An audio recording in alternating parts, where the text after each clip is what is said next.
Oi, gente! Hoje nós estamos aqui com uma convidada mais do que especial, colega, parceira, amiga, né? Comadre. Vamos falar hoje sobre a Lei 10.639, a Lei do Ensino da Cultura Afro-Brasileira, uma lei importantíssima para a educação brasileira, e com Joalva, que lançou recentemente um livro sobre a temática. Primeiro eu quero agradecer o convite e dizer que é sempre um prazer estar com vocês, meus amigos, colegas, e falar um pouquinho desse livro, né? Esse livro que é importante para nós, professores e educadores, que eu ainda me sinto educadora da Rede Anísio Teixeira. E isso, as minhas motivações passam por isso, começam por aí. Porque quando eu comecei a pesquisar, nós estamos aqui desde 2008, né? Então, a lei quando nós chegamos, a lei já tinha 5 anos, pensando assim, né? E aí, eu comecei a pesquisar sobre a lei, as duas, né? Não só a 10.639, mas a 11.645 também. Que é exatamente de 2008, o ano que a gente entra aqui. E eu comecei a pesquisar pensando já no mestrado. E fui pesquisando sobre a lei. E aí eu tive um insight, assim, como é que está o meu trabalho? A reflexão primeiro foi comigo, né, do trabalho que eu realizava. Esse trabalho que eu faço hoje na Rede Anísio Teixeira, mais especificamente na época TV Anísio Teixeira. Será se eu estou refletindo o que se pede na lei? Porque assim, eu não lembrava de nenhum momento das nossas reuniões, nossos encontros, nossas reuniões de pauta, nós tocarmos nesse assunto. Mas eu falei, mesmo que oficialmente, né, estruturalmente, a gente não tenha conversado sobre, mas será se tem algum conteúdo produzido pela TV Anísio Teixeira que atenda essa lei? Então, primeiro foi uma reflexão sobre o meu trabalho e depois vamos pensar nessas produções, onde é que tem algum conteúdo que se encaixe na lei. Como eu trabalhava mais, me dedicava mais ao Máquina de Democracia, que eu coordenava, e ao Almanac, contribuindo com alguns quadros. Eu pensei, pensar no Máquina. O Máquina é um jornalístico, então, de qualquer forma, é um formato mais fechadinho, né? Mais quadrado, né? Não tem muitas possibilidades, embora, pelos temas, eu sabia que tinha tema, porque tem um episódio do Máquina que fala sobre educações para relações étnico-raciais. Tem dois, na verdade. Tem um da educação formal e um da educação não formal. Então, eu já teria conteúdo para isso. Mas o Almanac é uma revista eletrônica. Então, como é uma revista eletrônica, tem mais possibilidades e são vários formatos. Então, eu falei, eu acho que rende mais se eu pesquisar o Almanac. E aí eu comecei essa pesquisa com o Almanac e levei essa pesquisa para o mestrado, né? Óbvio que primeiro eu fui assistir as 12 edições do Almanac e procurar. Nossa, eu achei muita coisa. Eu achei uns 20 quadros que tinha tudo a ver. Não com a 11.645, com a 10.639. Com a primeira, né? A questão indígena ainda não estava muito bem definida na cabeça da gente, até porque as lutas indígenas ainda não estavam assim com a repercussão que nós temos hoje, graças a Deus. Então, eu fiz essa pesquisa, mas quando eu cheguei no mestrado, sabe como é pesquisa acadêmica? A gente precisa fazer um recorte, né? A velha máxima do menos é mais. Menos é mais. E aí a professora disse, olha, tem muita coisa, vamos diminuir. Pronto. Aí chegamos aos 8 quadros, que são os 8 quadros da pesquisa, que está hoje nesse livro. Quem pegar o livro para ler, sugiro, o livro tem uma abrangência bem grande, assim, você vai da escolha do objeto de pesquisa, aí você passeia sobre as políticas públicas que dão sustentação tanto a Lei 10.639 quanto a de 2008, como todas as outras. Como é que você vê, comparando o momento em que você escreveu o livro, 2014, né? 2014, agora 2023, que é quase 10 anos depois, como é que você compara esses dois momentos? Houve uma melhora o entendimento maior da lei, não houve melhora e é preciso ainda que as pessoas tenham embasamento e confiem na utilização da lei em sala de aula, respeitem, acho que é até melhor do que confiar na utilização da lei em sala de aula. Eu queria que se você puder falar um pouquinho sobre isso. Primeiro falando um pouco das políticas públicas, como o meu mestrado é em políticas sociais e cidadania, foi até interessante para mim também entender como as políticas públicas são elaboradas, né? Que vem de uma ansiedade, um anseio da sociedade que faz uma pressão para os governantes, né? Para os deputados e vereadores, o legislativo, nas 3 instâncias. E essas políticas são elaboradas e tem a etapa da elaboração, da implantação e da implementação e depois da avaliação. E neste caso, eu acho que nós ainda estamos na implementação. Implantação já passou, que foi essa fase.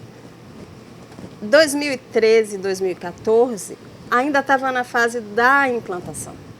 E me lembro que eu participei, em 2013, de um evento no Centro de Convenções do Antigo, e que comemorava os 10 anos da lei. E foram alguns professores e tal, e muitos representantes de movimento negro daqui da Bahia. E então ainda era a época de se comemorar. Que bom que nós temos essa lei, uma lei que obriga as escolas a repensarem esse seu currículo tão baseado no eurocentrismo, no grupo hegemônico, né, que herdaram, esse grupo que herdou os ideais do colonizador, enfim. Então era a época de ainda comemorar. Mas muito pouco se percebia de movimentação nas escolas. Quando a lei surgiu, o meu medo dentro da escola era justamente esse. Mas como assim? Eu vou ter que ensinar isso, mas eu não fui formada para ir. Assim, eu não tenho formação nisso. Eu vou ter que buscar. Como é que eu vou buscar? Existe essa literatura? Existe esse curso que seja para me ensinar os meus alunos isso? Como é que eu vou fazer? Eu também tive, eu não vou negar que eu também não tive, eu tive essas inquietações, isso tudo passou também pela minha cabeça, e eu acho que passou pela cabeça de todos os professores, porque Carlos é professor de História, ele vai pensar lá na graduação dele, ele naquela formação, ele foi preparado para, não foi, não é? Os cursos, o ensino superior não estava. Se o ensino superior não estava, como é que a gente ia passar isso para os meninos na escola? Então, isso era uma base. O eurocentrismo começa na formação acadêmica e ele é repassado para a escola. E aí vai para a educação básica. Né? Exato, né? Então, essa questão também passava por minha cabeça e eu acho que os professores... E cadê o material para eu trabalhar? Não tinha material, gente. Tem. Quer dizer, hoje já tem, né? Mas na época não tinha. Era tudo uma construção. E é uma construção até hoje. Na verdade, hoje, quando você me fala de contexto atual, hoje o que a gente percebe são essas leis, porque agora a gente já precisa ampliar mesmo, né? Porque a 11.645 é a 2.639, porque o texto é o mesmo, só que acrescenta indígena. Mas a lei é a mesma. Então é uma ampliação. A 11.000 é a mesma Então, assim, é uma ampliação.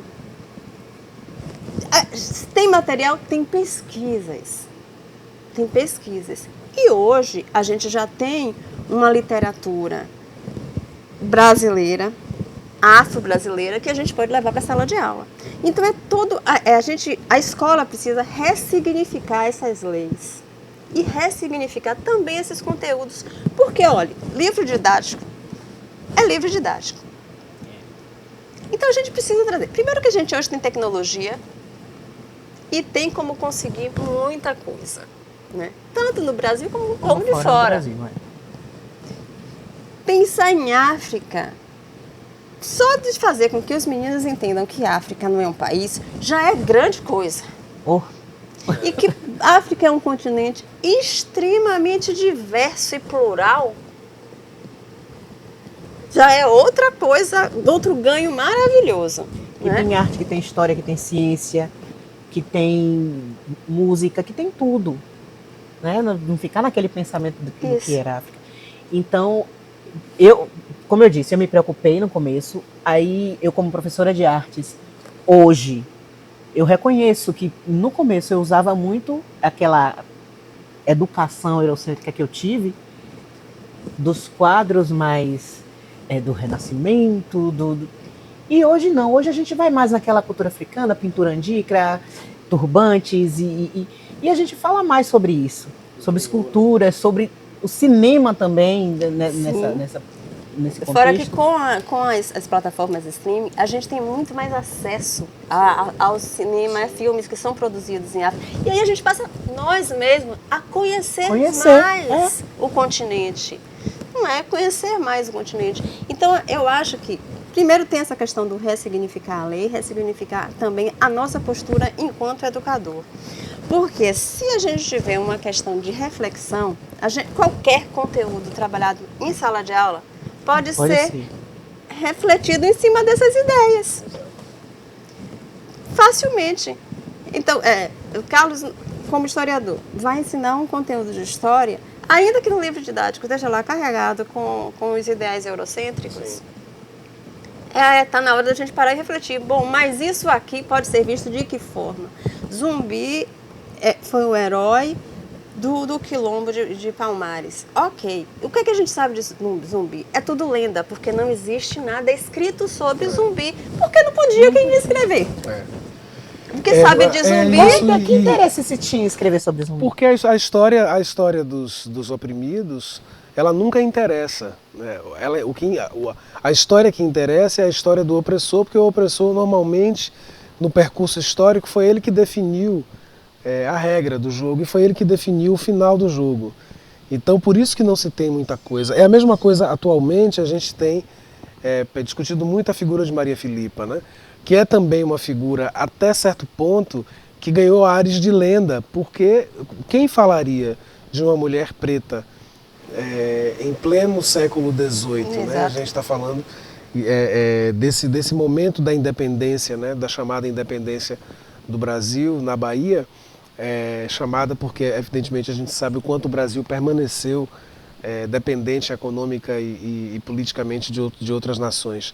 Mas é a mesma discussão que se faz. Quando se pensa uma lei que institui o ensino de cultura afro-brasileira e depois uma complementação necessária da cultura indígena, aí a gente pode ver emergir com força o debate sobre Maria Filipa. Talvez antes disso, uma figura como Maria Filipa nem figurasse, nem estivesse na história com importância, com força, né? Então é bem interessante o teu trabalho, o trabalho de tantos professores que vêm estudando e falando a respeito dessa lei, dessas duas leis, na verdade, se torna mais interessante aí, né? Porque nesse momento, inclusive, que a gente vive, a gente está gravando esse programa em 2023, né? Exatamente, abril de 2023. Tem poucos meses que a gente teve uma virada política no Brasil importante, né? Não dá para não reconhecer que tivemos 6 anos de um mergulho que negou tantas coisas, né? Tantas conquistas, inclusive a dessa lei. Né? E agora, nesse momento, né? Abril de 2023, nós temos pouco mais de 3 meses de um novo governo e um governo onde essas discussões nasceram, né? O retorno do governo Lula, etc. e tal.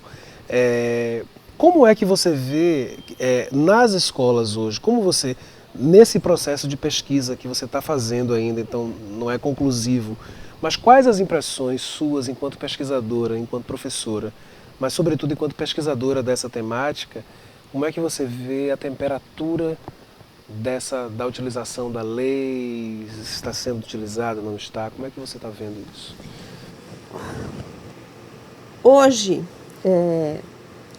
se a lei talvez não esteja efetivamente sendo cumprida, digamos assim, as leis, pelo menos uma coisa a gente já percebe, que as escolas não estão mais naquele estágio. É uma questão de dar-se conta, né? O corpo docente, mais o corpo diretivo, o setor pedagógico, percebeu que alguma coisa precisa ser mudada. Só isso aí já é um ganho absurdo, né? Não tem condições de, a gente sabe, de mudar de uma noite para o dia. Ah, mas são 20 anos. Historicamente, 20 anos... 20 anos é um nada. Vamos pensar que são o que um modelo educacional da vida inteira. Do Brasil enquanto Brasil. Não vai se mudar em 20 anos. Não tem como, né? Não tem como. Fora que ainda tem um hiato nesses 20 anos. Sim. Que foram os 4 anos passados. Ok. Que esse contexto hoje, atual, político, traz uma esperança muito maior? Sim, com certeza. E as escolas estão entrando nesse clima, né? Eu fiz umas visitas, particularmente em uma escola, que na verdade é a mesma escola que eu fiz o trabalho de mestrado, e como é um aprofundamento, então eu retorno lá. Que na primeira vez a gente fez um grupo focal e hoje foi uma pesquisa de campo e eu tive a oportunidade de conversar com o diretor, com coordenação pedagógica, com alguns professores. E a escola está trabalhando da seguinte forma. Já percebeu que não é muito fácil você ir mudar currículo. Então eles estão tentando mudar mentalidades, o que eu acho muito legal. E estão querendo trabalhar, eles estão com projetos que estão trabalhando consciência de identidade. E eles têm 2 projetos. Tem um projeto no mês de junho que trabalha com a consciência a sua identidade enquanto nordestino. O nome do projeto é Sertão Nordestino, inclusive. E no final do ano é um projeto para trabalhar as questões de identidade da negritude, né? Afrodescendência. Então, assim, aí uma professora entrevistada disse assim, olha, sinceramente, eu acho que ainda falta muita coisa, não existe cumprimento dessa lei ainda, porque falta material didático, falta cursos de formação continuada para nós professores. Então, aquelas angústias de nós professores, né? Que ainda não tem material didático, ainda não tem um livrinho que fale sobre isso. A gente gosta muito, né, de uma coisa concreta na mão da gente. Eu ainda não fiz um curso que me capacite para eu dar. Mas aí o que é que você vê? Você vê a escola com esses 2 projetos. A escola inseriu na parte diversificada do currículo, uma disciplina que chama a diáspora e os direitos humanos, os direitos para esse povo, alguma coisa nesse sentido. Ora, se a escola está se movimentando desse jeito, a gente pode dizer que as leis não estão sendo cumpridas? Não. Agora está sendo cumprida de uma outra maneira, porque no início a gente pensou, quando a gente leu a lei, a gente pensou assim, veja se vocês não pensaram que nem eu. Não, a gente tem que chegar no currículo de artes, porque tá lá, né? Artes, história e literatura, usar conteúdos voltados a esses temas. E aí é mais difícil. Talvez artes não seja muito. Literatura, aí a gente vai procurar literaturas de língua portuguesa, principalmente africanas. Possível? Muito possível. Muito possível. Inclusive, a gente vai conhecer mais um pouco da história do continente africano por esses autores. Autores maravilhosos, inclusive, né? Mas, se fosse pensar história, trazer a história da África, ok. Mas não é só isso. Porque também tem um outro currículo a ser pensado, a ser cumprido. Isso. Porque a gente...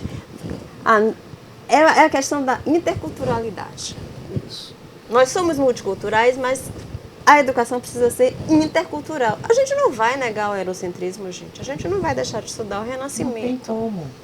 Não precisa, né? Então você tem que integrar no mesmo patamar de importância, de relevância. Porque a lei é exatamente aí que entra. Quando você propõe, quando a lei é proposta, A lei é proposta no sentido de um resgate, de uma restauração, de um lugar político em que foi colocada a africanidade no Brasil. A gente está falando de racismo. É o racismo que faz com que a África não faça parte, que o continente africano, que a cultura africana, que as inovações científicas africanas, falando das ciências duras, né, chamadas duras, matemática, física, química, a quantidade de conhecimentos que você tem do continente africano, historicamente, que não entram. Então é você mudar muito mais uma mentalidade a respeito da África. E você fazer com que estudantes da escola pública, das escolas privadas, mas sobretudo das escolas públicas, porque é nas escolas públicas que você gesta uma sociedade de fato, as escolas privadas também, mas a gente precisa, a maioria das escolas no Brasil são escolas públicas e são elas que atendem populações mais pobres, que atendem a maioria dos pretos desse país. Então é a mentalidade da escola. Quando a professora reclama, por exemplo, do livro didático, a gente precisa também pensar sobre isso. Não se faz educação apenas com livro didático.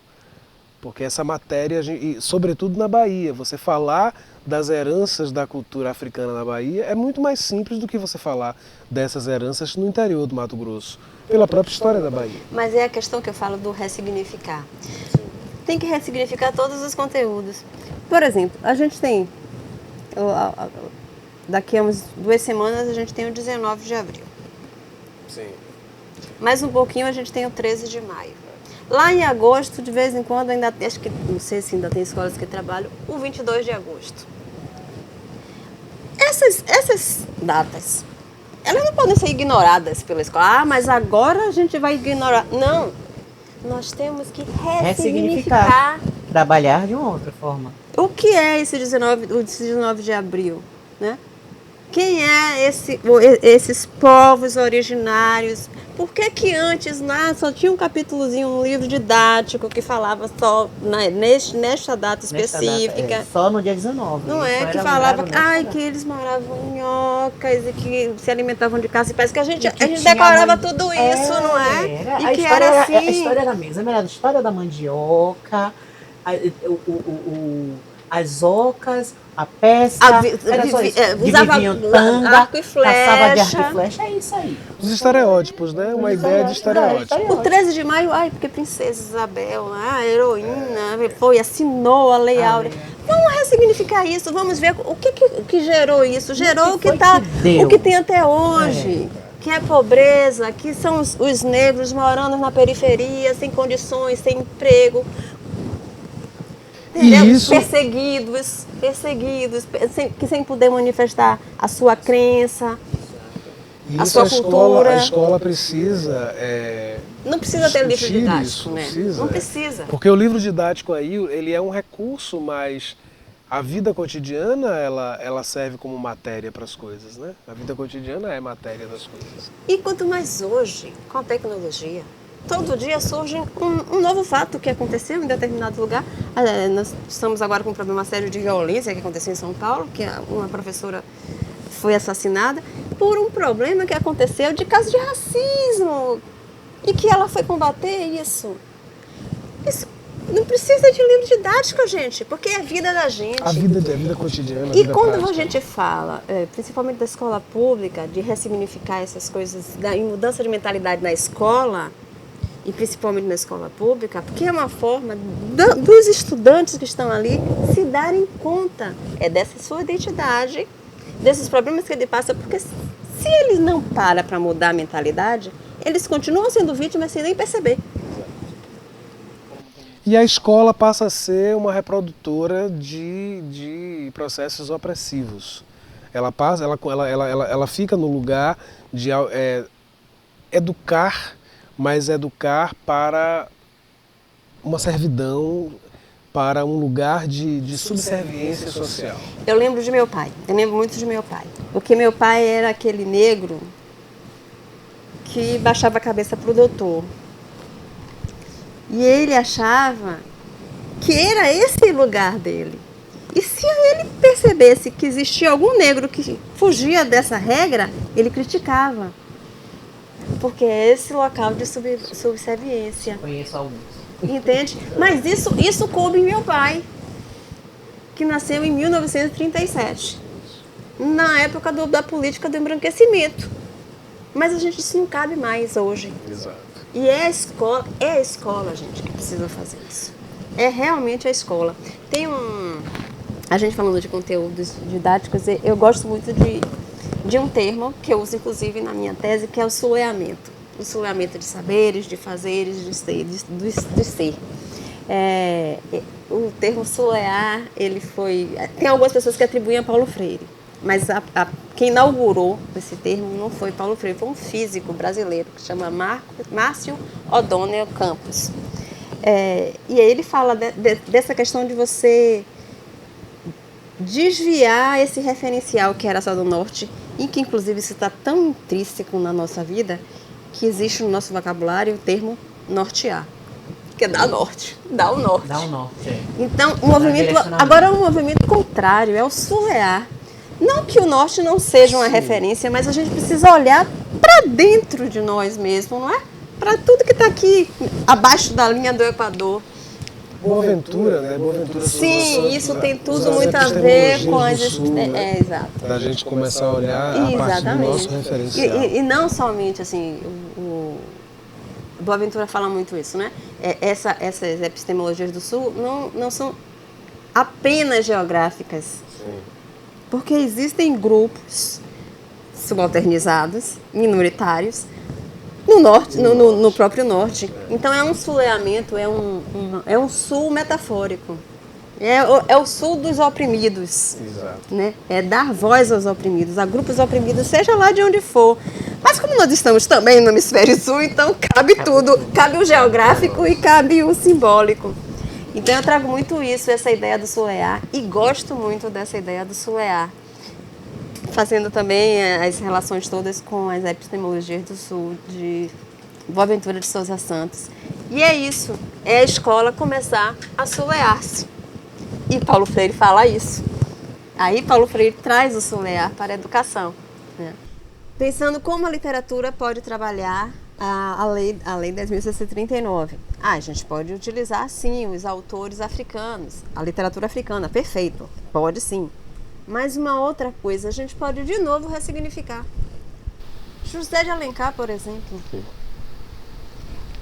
Essa Iracema idealizada, esse indígena idealizado, romantizado de José de Alencar. A gente precisa... não vamos ler mais José de Alencar? Não, vamos ler José de Alencar e vamos ressignificar. Sim. Um outro exemplo, muito importante. Monteiro Lobato. Eita! O pobre agora está sendo arrasado. O vilão da história. Gente, vamos pensar, como era o contexto social na época que Monteiro Lobato escreveu. Ele reproduziu o que acontecia. O que era a vida dele, O que era a vida dele. Então a gente vai... Não, vamos esquecer tudo. Não vamos mais ler Monteiro Lobato. Não, vamos ler Monteiro Lobato fazendo uma leitura crítica. Como diz alguns, botando os pingos nos is. Exatamente. Recolocando as coisas no lugar, né? Tirando algumas coisas do lugar. Isso. A gente vai negar que o lugar do negro naquela época era na cozinha? Era na cozinha. Não era. Era na cozinha, era no arado. Entendeu? Minha avó foi uma tia Anastácia de quantas 1000 casas. Então é isso. A gente vai negar isso e dizer que não, porque isso foi um passado doloroso, a gente vai negar. Não, a gente precisa reposicionar isso. Rever isso aí. Então a literatura pode trabalhar dessa forma. Então eu acho que qualquer disciplina pode trabalhar dessa forma. Os conteúdos estão aí na nossa vida, nas nossas redes sociais, nos telejornais. Então eu acho que os professores precisam estar calmos, sossegados, né? Se acalmar, que as coisas vão acontecer porque a nossa mentalidade mudou. A escola precisa voltar a ter uma posição de relevância na comunidade, de fato, né? Porque são muitos os inimigos da escola na vida concreta, né? Todo mundo se arvora o direito de estar formando quem está fora da escola, né? As mídias todas, o bombardeio de informações e de equívocos é muito grande. Então eu acredito nisso, que a escola precisa ter esse lugar também de formar as pessoas para além daqueles que estão nas salas de aula. E também se dar conta de uma outra questão muito séria. A gente não vai conseguir falar pelos quilombolas, porque nós não somos quilombolas. Isso. A gente não vai conseguir falar pelos indígenas, porque Nós não somos indígenas. Então essas pessoas precisam ir para as escolas, falar por elas. Então não é apenas falar dos quilombos e dos quilombolas. Não é apenas falar sobre a luta dos indígenas, principalmente hoje, graças a Deus hoje. É fazer com que esses indígenas falem da luta deles, porque quem vivencia são eles. Essa é a educação decolonial que a gente tanto persegue hoje. E eu acho que é esse o nosso desafio. É o desafio dessa década que começa aí. Eu ia perguntar o recado final, mas Eu já dei. Esse é um recado. já deu É um o recado. final. Não tenho como agradecer sua presença aqui, né? A gente não tem como. Eu agradeço Eu também. muito.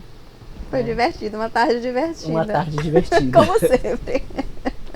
E vamos pro próximo, né? Vamos na luta. Vamos na luta e vamos pro Esse foi o primeiro Você Conhece a Lei, e também você conhece nossa convidada. Se não conhecia, passou a conhecer agora. Tchau. Tchau. Tchauzinho. Assista a esse e outros conteúdos da Rádio Anísio Teixeira na plataforma Anísio Teixeira, pat.educacau.ba.gov.br.